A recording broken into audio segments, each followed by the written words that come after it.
Major mortgage lenders face tough questions from MPs today, wanting to know how they're going to help more than 300,000 people whose mortgage costs will rise over the next couple of months. And that comes as it's just breaking news that we are now at the highest level of mortgage interest rates since 2008, highest level for 15 years. And that is, I think, probably happened as a result in a slight rise in interest rates this morning following that news that wage inflation has stayed stubbornly strong in the last month, making it even harder for the Bank of England as they try to work out how to get inflation down. Now, Martin Lewis has an emergency mortgage special show on ITV tonight, and he joins us now. Martin, we were just discussing with Mel Stride, the Work and Pensions Secretary, the challenge the government faces. The truth is, isn't it, that the government needs unemployment to rise if they're going to get inflation back down again and therefore ease the pressure on mortgage rates?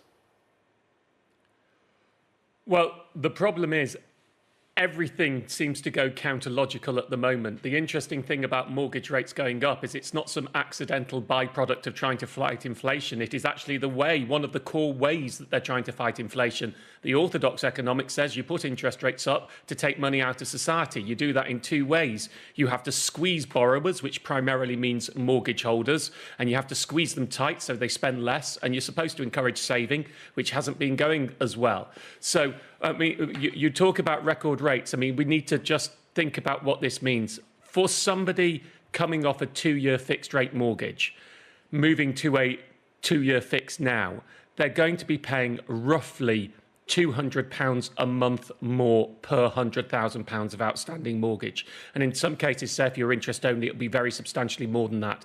This is a huge bill shock.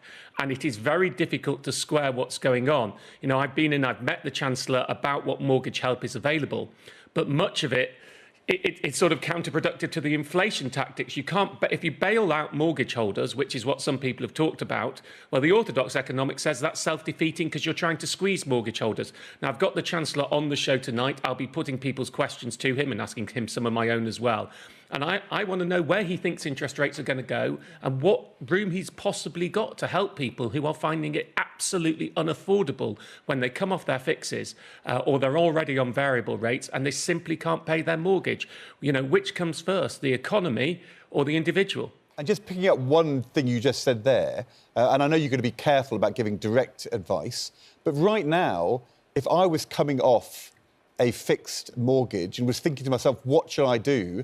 I think personally I'd be rather wary about another fix now because I might be fixing and locking in quite a long period of high interest rates. So my instinct would be to wait and see and go for variable for a while. Would that be a wise thing to do?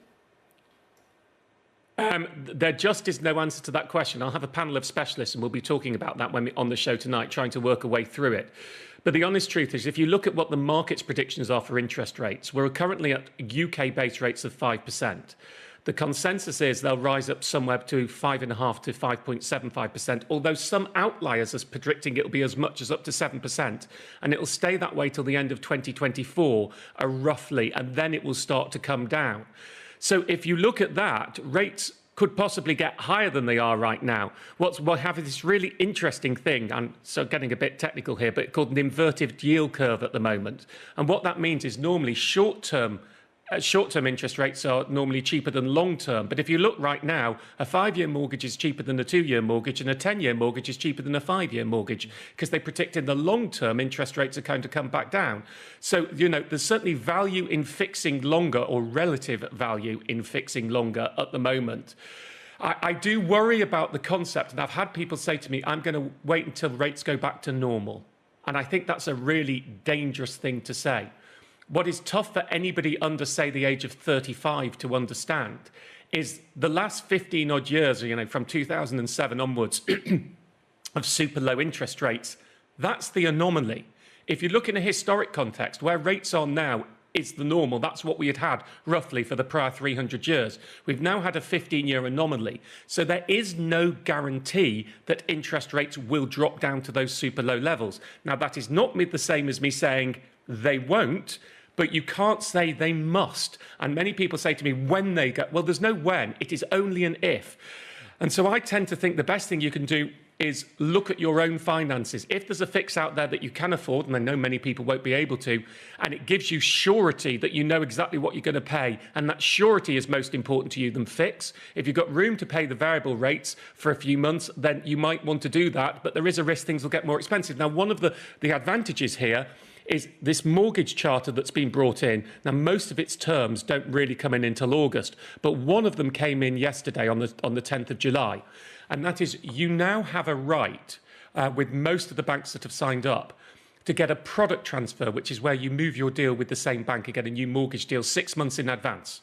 So what that means is, if you were coming off a fix in 5 or 6 months' time, you could go now, and generally there aren't fees, though check, get yourself a product transfer deal as the cheapest fix it will give you. You have that in case rates get more expensive. But if rates get cheaper, you can normally, again, check, ditch these product transfers without fees, and you could go to a new, cheaper deal. So you want to be looking ahead and at least banking yourself something now, banking yourself a product transfer now at the cheapest rate possible that you can get rid of if you change your mind later, just in case things get worse. So you've got to look at what happens if you go both ways. But we're doing this on the show tonight. Step by step, we will go through what everybody should be doing, what to do if you're struggling, how you should be preparing if your fix is coming to an end, and what you should be doing if your fix is ending right now too. Such good and advice. Mortgage prisoners, I'll mention as well. Yes, Vanessa's just got in touch. I've just watched your interview with Mel Stride. His response, "We must hold our nerve," is an absolute disgrace. We are mortgage prisoners. Our mortgage has gone from £700 per month in 2022 to £1,700 per month now.